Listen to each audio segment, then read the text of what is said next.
Hello students, welcome once again. आज के इस वीडियो में मैं आपके लिए लेके चलूंगा जो टॉपिक हम लेके चल रहे हैं। बिल्कुल जीरो लेवल से मैं शुरुआत कर रहा हूं उस टॉपिक की, और मैं बताना चाहूंगा ये वीडियो जो है ये इम्पोर्टेंट होगा उन सभी के लिए जो किसी भी तरह से इंग्लिश सीखने में इंटरेस्टेड हो, चाहे तो वो कोई स्टूडेंट हो, चाहे वो कोई हाउसवाइफ हो, चाहे वो कोई जनरल व्यक्ति जो कोई इंग्लिश सीखने में, बेसिक इंग्लिश सीखने में जनरली इंटरेस्टेड हो, और चाहे वो कोई हाई लेवल की कंपटीशन एग्जाम देने की तैयारी कर रहे हो। ठीक है, तो मैं ऐसा तरीका, इसमें ऐसा मेथड यूज कर रहा हूं जो सभी के लिए बराबर तरीके से इंपॉर्टेंस रखेगा। ठीक है, तो उम्मीद करता हूं कि आप सब लोग इस वीडियो से शुरुआत करके आगे के वीडियोस में जुड़े रहेंगे। मेरी गारंटी है अगर आप ये वीडियोस की सीरीज देखते हो तो इंग्लिश में बेसिक ग्रामर में आपको किसी तरह की कोई वीकनेस जो महसूस हो रही है वो कुछ एक दिनों के बाद में बिल्कुल महसूस नहीं होगी। तो फ्रेंड्स, लेके चलते हैं आज का ये टॉपिक अपना। बिल्कुल बेसिक से शुरुआत कर रहा हूं मैं, बिल्कुल जीरो से। बिल्कुल जीरो से मतलब हम सीख रहे हैं इंग्लिश, तो मैं इंग्लिश के नाम से ही शुरुआत कर रहा हूं इस वीडियो की। ठीक है, कि इंग्लिश है क्या।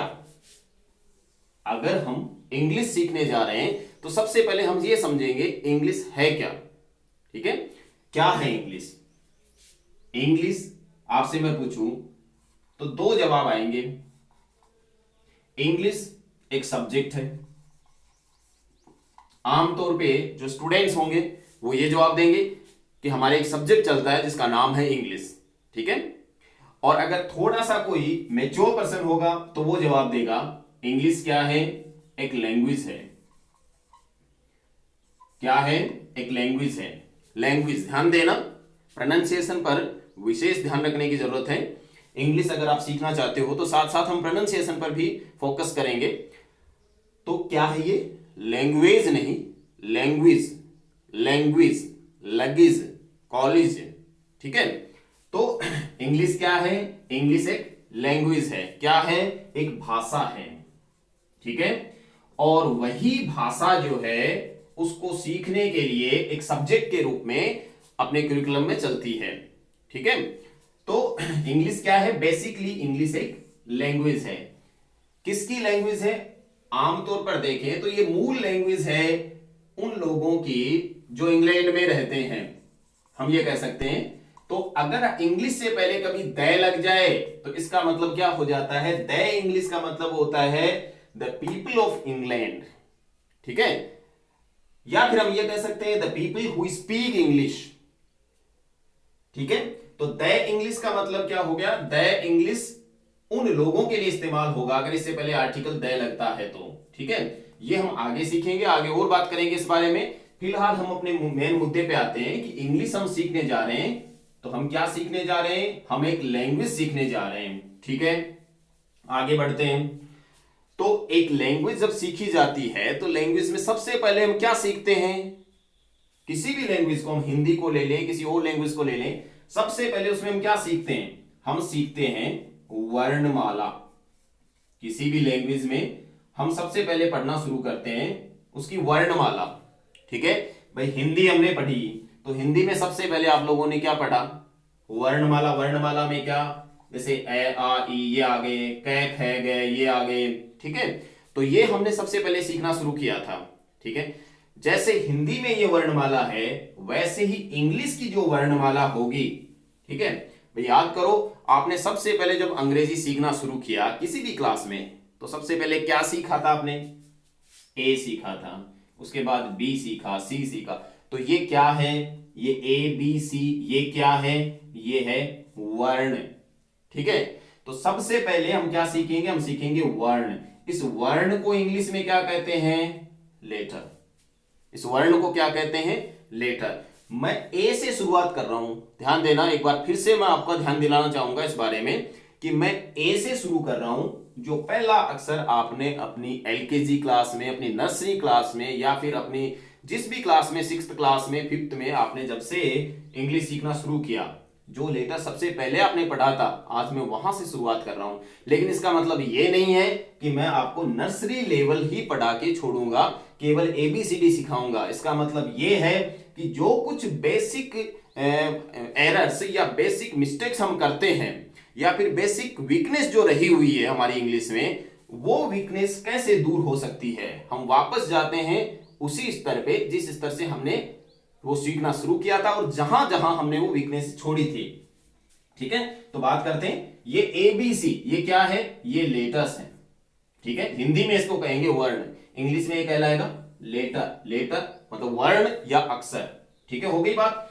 अब बात करते हैं, हमने एक शब्द लिखा वर्णमाला।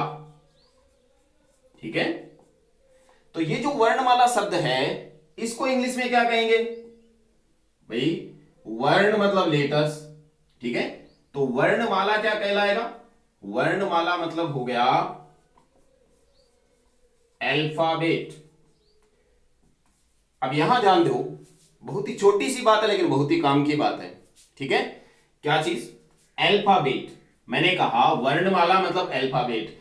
अल्फाबेट होना चाहिए या अल्फाबेट्स होना चाहिए, सोच के देखो, अल्फाबेट होगा या अल्फाबेट्स होगा। ठीक है, विचार कर लिया होगा आपने।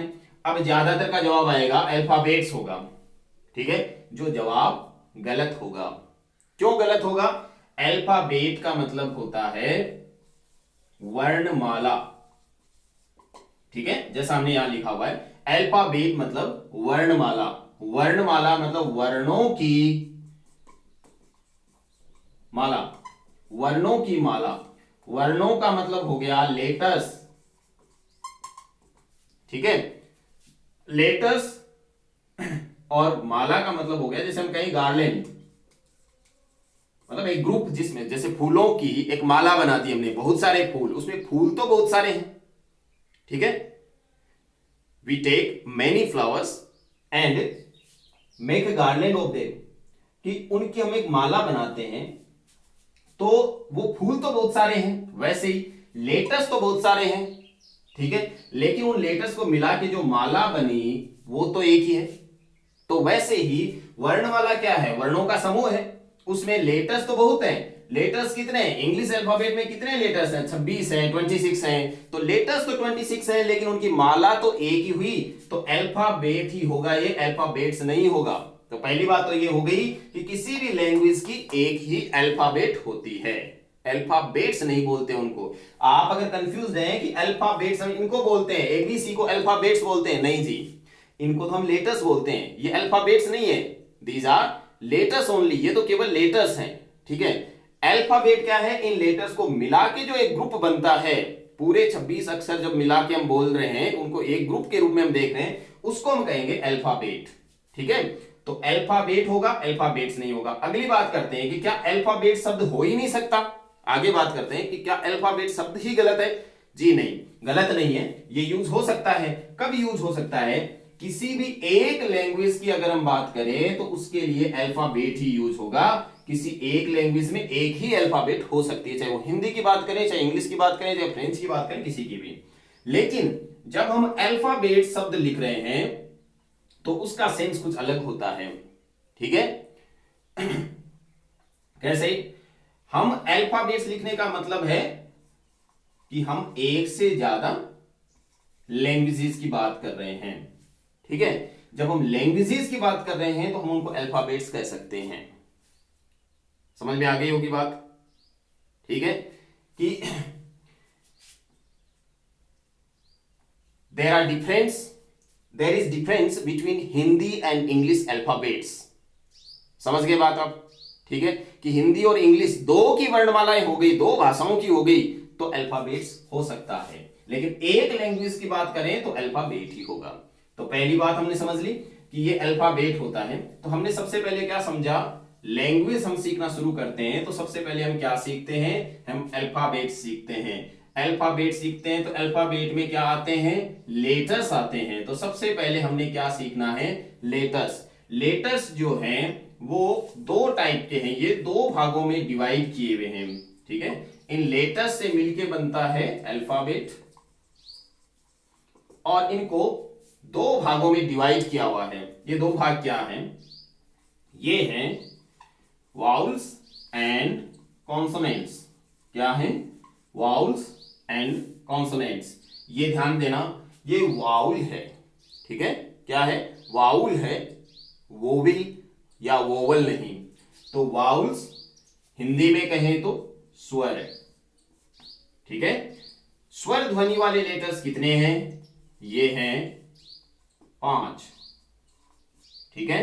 ये वाउल्स हो गए। एंड कॉन्सोनेंट्स, कॉन्सोनेंट्स कितने हो गए? जो बाकी 21 बच गए, ये कहलाएंगे व्यंजन या कॉन्सोनेंट्स। ये व्यंजन ध्वनि वाले अक्षर होते हैं, ठीक है? तो 21 प्लस 5, ये 5 हो गए। 5 plus 21, total 26 letters are there in English alphabet. In English alphabet, there are 26 total letters. Among them, 5 of them are vowels and the remaining 21 are consonants. ठीक है? समझ में आई बात यहां तक कि वाउल्स और कॉन्सोनेंट्स में ये अल्फाबेट बटी हुई है। हो गई बात क्लियर? अब बात हम ये करते हैं कि हमने वाउल सीख लिए, हमने कॉन्सोनेंट सीख लिए, लेकिन इनको अलग अलग सीखने की जरूरत कहां पड़ी? अलग अलग क्या जरूरत है इनको सीखने की? भाई टोटली अगर ये कॉन्सोनेंट्स ही हो जाते 26 के 26 तो क्या हो जाता? या टोटली वाउल्स हो जाते तो क्या हो जाता? अलग अलग क्या कोई इनका उपयोग है? या फिर ऐसे ही हमने 5 ये बना लिए, 21 वो बना लिए? जी नहीं, इनका अलग अलग यूज है। वो अलग अलग यूज क्या है मैं आपको बताता हूं। देखिए वाउल्स का क्या यूज है, हम कुछ एक वर्ड्स लेते हैं, जैसे हमने एक वर्ड लिया, ठीक है? ये दूसरा वर्ड लिया हमने। अब आप ध्यान दीजिए इन वर्ड्स पे। हम इन वर्ड्स को बोलते हैं बुक, चेयर, बोल सकते हैं इजीली, इनको हम प्रोनाउंस कर सकते हैं। अब आगे बात करें। अब आप इनमें से ये जो वाउल्स आपको दिख रहे हैं, इनको हटा दीजिए एक बार के लिए। जैसे इसमें से हमने ये हटा दिए, इसमें से हमने ये हटा दिए। अब जो बाकी बचे, क्या बचा? ये बचे। बाकी बचे हुए जो शब्द हैं उनका आप एक बार उच्चारण कीजिए, ठीक है? इनका उच्चारण करने की कोशिश कीजिए। क्या आप कर पा रहे हैं? हमने पहले शब्द में से जब वाउल्स को हटा दिया, जो डबल अ था उसको हमने हटा दिया, तो उसके बाद में बचा बीके। इसको आप सही तरह से उच्चारित करके देखिए। अगर हम करने की कोशिश भी करें तो नहीं हो पाएगा। ये बनेगा बक, या मतलब बक। बक अगर हम पूरा बोलें तो इसमें कोई ना कोई साथ में वाउल जुड़ना चाहिए था, ठीक है? अगर जिस तरह से लिखा हुआ है उस तरीके से अगर हम इसको बोलें तो ये फिर इस तरह से उच्चारित होगा कि इसमें बै भी आधा हो और कै भी आधा हो, जो चीज पॉसिबल नहीं है। भाई दोनों में से एक तो आधा हो सकता है, एक लेटर तो आधा हम बोल सकते हैं, लेकिन दोनों को आधा हम बोल ही नहीं पाएंगे, ठीक है? ऐसे ही नीचे वाला आप देखिए, इसको CHR अगर हम प्रोनाउंस करने की कोशिश करें तो चर, च भी आधा, र भी आधा, ठीक है? तो चर अगर हम बोले तो च पूरा आ रहा है उसमें, ठीक है? हम बोल ही नहीं पाएंगे। इसका मतलब क्या हो गया कि ये जो वाउल्स हैं इनका क्या यूज है आपके समझ में आ गया होगा।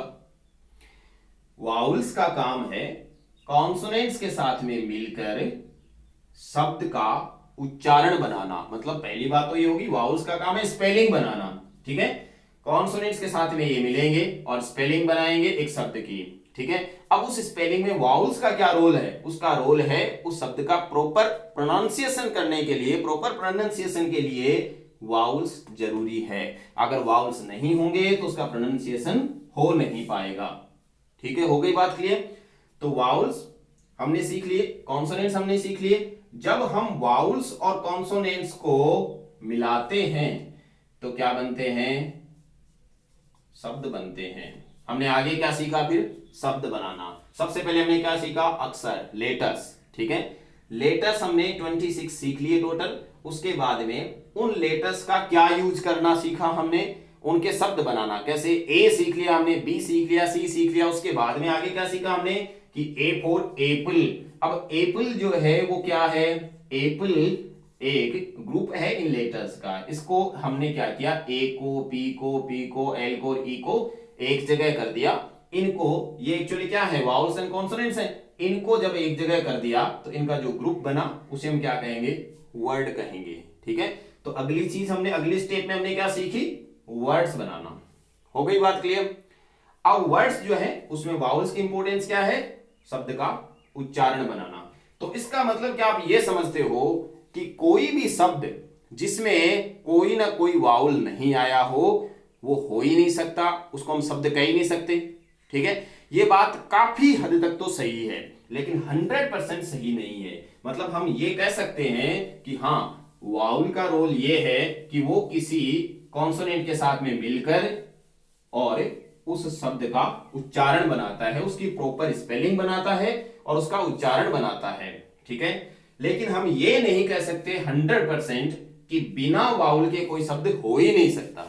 ठीक है, ये चीज 99% शब्दों में तो काम करती है, लेकिन 1% शब्द ऐसे भी हो सकते हैं, 1% से भी बहुत कम है, मतलब 1% से भी बहुत कम शब्द है, बहुत ही थोड़े से शब्द ऐसे हैं जो बिना वाउल के होते हैं। ठीक है, जैसे ये शब्द कौन से हो सकते हैं भाई, ये शब्द हो सकते हैं इनमें W या Y, ये आपको जरूर मिलेगा। जिन शब्दों में इन 5 वाउल्स में से कोई सा भी आपको नहीं मिल रहा है, जिस शब्द की स्पेलिंग में इन 5 वाउल्स में से एक भी आपको नहीं मिल रहा है, ठीक है, या तो वो शब्द गलत है, या तो इसकी स्पेलिंग गलत है कहीं ना कहीं, और या फिर उसमें इनके अलावा ये जरूर मिलेंगे। फिर ये नहीं मिल रहे तो इनमें से कोई एक जरूर मिलेगा। ठीक है, ये क्यों, इनको सेमी वाउल्स कहते हैं। ये दो अक्षर जो हैं इनको इंग्लिश में सेमी वाउल्स कहते हैं, या हाफ वाउल्स भी आप इनको कह सकते हो, सेमी वाउल्स और हाफ वाउल्स। हिंदी में इनको कहें तो हम कह सकते हैं अर्धस्वर। हिंदी के अकॉर्डिंग हम इनको कह सकते हैं अर्धस्वर। ये अर्धस्वर कहलाते हैं, ये दो अक्षर W और Y। ये अर्धस्वर क्यों कहलाते हैं, क्योंकि ट्राई, ठीक है, जैसे एक शब्द है, अब इसमें देखो TRY, कहीं पे कोई इनमें से एक भी अक्षर नहीं आया इन वावल्स में से, तो Y आ गया। ये Y यहां पे स्वर का काम कर रहा है। ठीक है, ये आमतौर पर कॉन्सोनेंट होता है, लेकिन यहां पे स्वर का रोल प्ले कर रहा है, इसीलिए ये हमेशा स्वर नहीं होता है, ये कॉन्सोनेंट होता है आमतौर पे, लेकिन कभी कभार ये स्वर का वाउल का रोल प्ले करता है, इसीलिए इसको सेमी वाउल कहा जाता है।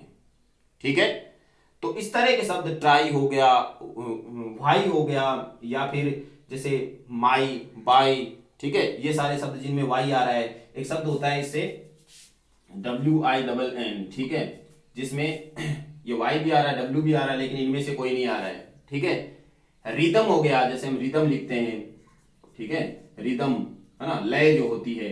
अब इसमें देखो इनमें से एक भी अक्षर नहीं आ रहा है, फिर भी ये शब्द होता है।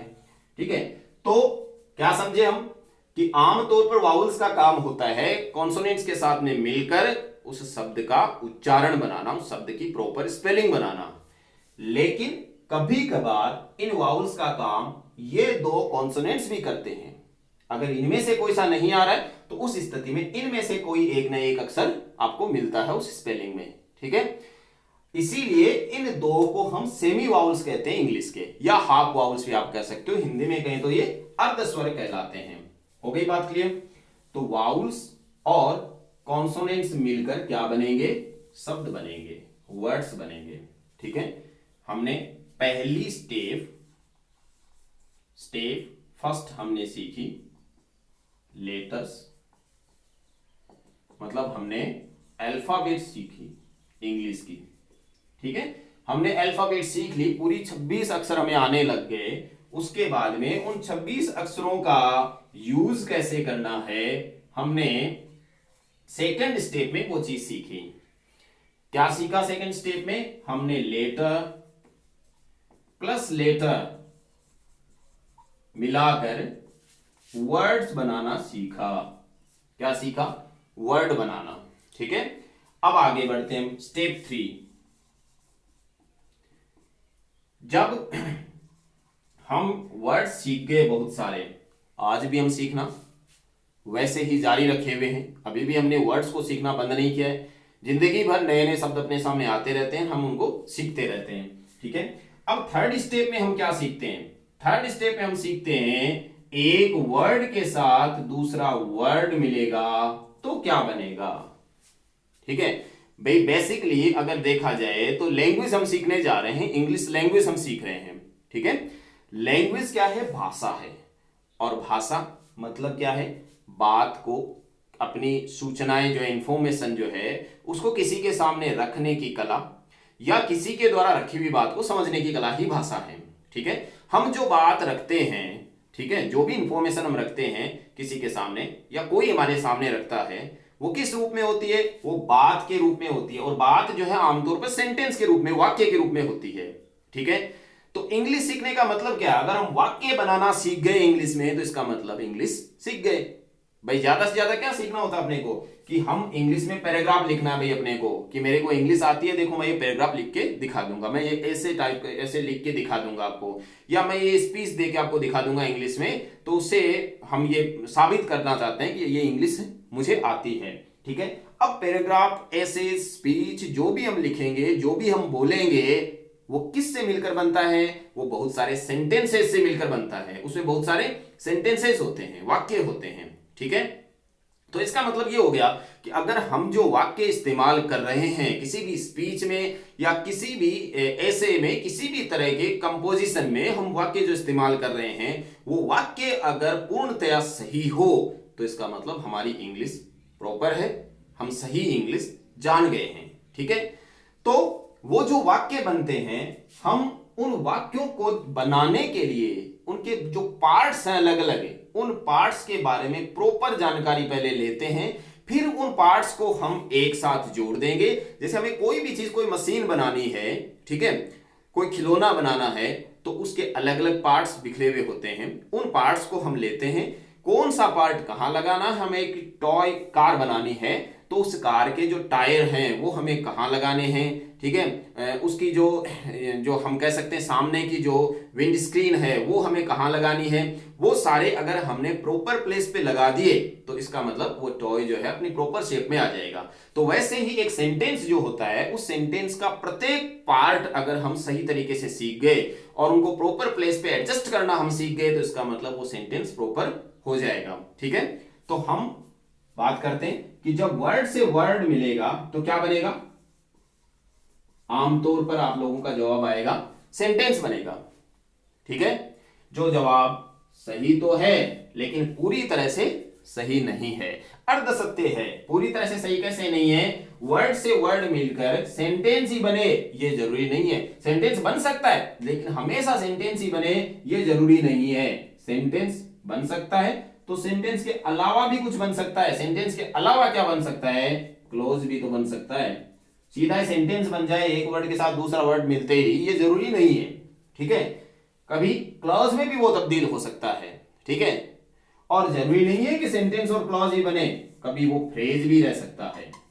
ठीक है, अब ये बात आती है कि ये क्या आ गई भाई? सेंटेंस तो हमने सुना था, क्लॉज, फ्रेज, ये क्या चीज आ गई? सुना होगा कईयों ने हो सकता है पहली बार सुना हो। ठीक है, जिन्होंने सुना है उनको भी क्लियर नहीं होगा कि ये फ्रेज और क्लॉज क्या है। ठीक है, सेंटेंस तो हम वाक्य आमतौर पर बोलते रहते हैं, वो क्या बात करते हैं। देखो, वर्ड से वर्ड जब मिलेगा, हम थर्ड स्टेप में चल रहे हैं। ठीक है, थर्ड स्टेप को अगर हम क्लियर कर लेते हैं इंग्लिश में पूरी तरह से, ठीक है, उसके बाद हम सेंटेंस प्रॉपर बनाना सीख जाते हैं। और सेंटेंस बनाना सीख गए तो उसके बाद में तो इतना ही बचता है कि सेंटेंस को, एक सेंटेंस के बाद में दूसरा, दूसरे के बाद में तीसरा, हमें किस तरह से आगे से आगे बढ़ते जाना है और उसके बाद में आगे इंग्लिश में सीखने वाली बातें खत्म हो जाती है। ठीक है, यानी प्रॉपर सेंटेंस, हर एक सेंटेंस अपना प्रॉपर है, बस इंग्लिश प्रॉपर आने लग गई। ठीक है, तो हम फाइनल स्टेज पे चल रहे हैं। लेकिन फाइनल स्टेज का मतलब ये नहीं है कि हम यहीं पे फाइनल स्टेज आज ही खत्म कर देंगे और इंग्लिश जो है पूरी हमें आने लग जाएगी। इसके अंदर, इस सेंटेंस को प्रॉपर बनाने के अंदर ही सारी इंग्लिश समाविष्ट है। ठीक है, इसको हम जब प्रॉपर तरीके से सीख जाएंगे तो हम इंग्लिश सीख जाएंगे। लेकिन इसको सीखने के लिए बहुत सारी और चीजें भी अपने को सीखनी पड़ेगी। चलो बात करते हैं कि वर्ड से वर्ड मिलेगा क्या बनेगी। सबसे पहले हम बात करेंगे फ्रेज की। फ्रेज बनेगी। फ्रेज क्या होती है? फ्रेज को हिंदी में कहते हैं वाक्यांश। वाक्यांश का मतलब हो गया, इसका अगर हम संधि विच्छेद करें तो ये वाक्य अंश, समास विग्रह या जो भी कहते हैं हिंदी में इसको, वाक्य का अंश। ठीक है, वाक्य का अंश, अंश मतलब टुकड़ा, पार्ट। ठीक है, वाक्य का टुकड़ा जो है वो होती है फ्रेज। ठीक है, वाक्यांश, वाक्य का अंश ही फ्रेज है। तो इसका मतलब ये हो गया कि एक वाक्य के अंदर, जैसे हमने कोई वाक्य लिखा, the girl in pink dress is my sister. हमने एक सेंटेंस लिखा, the girl in pink dress is my sister. ठीक है, अब इस सेंटेंस में ये प्रॉपर सेंटेंस हो गया, वाक्य हो गया। आगे हम बात करेंगे वाक्य क्या होता है, उसकी भी, क्लॉज की भी हम बात करेंगे। अब इसके अंदर अगर हम कहें कि वाक्यांश का मतलब है वाक्य का टुकड़ा, तो वाक्य के टुकड़े से मतलब क्या हो गया कि हम इसके कितने भी टुकड़े कर सकते हैं, जितने इसमें वर्ड्स हैं उतने टुकड़े कर सकते हैं। ठीक है, अब जो टुकड़े होंगे, अलग अलग ये टुकड़े कर सकते हैं, जो भी टुकड़े होंगे, हम एक टुकड़ा, देखो इतने पार्ट को भी एक टुकड़ा बना सकते हैं, तो हम इसके भी दो टुकड़े कर सकते हैं। ठीक है, मान लो किसी वाक्य में 10 शब्द हैं, तो हम ज्यादा से ज्यादा उसके 10 टुकड़े कर सकते हैं। ठीक है, समझ में आ गई बात? मतलब प्रॉपर तरीके से वर्ड्स को अलग करना में अगर, तो 10 टुकड़े कर सकते हैं, लेकिन उसको 10 टुकड़ों में बांटने के बजाय हम 5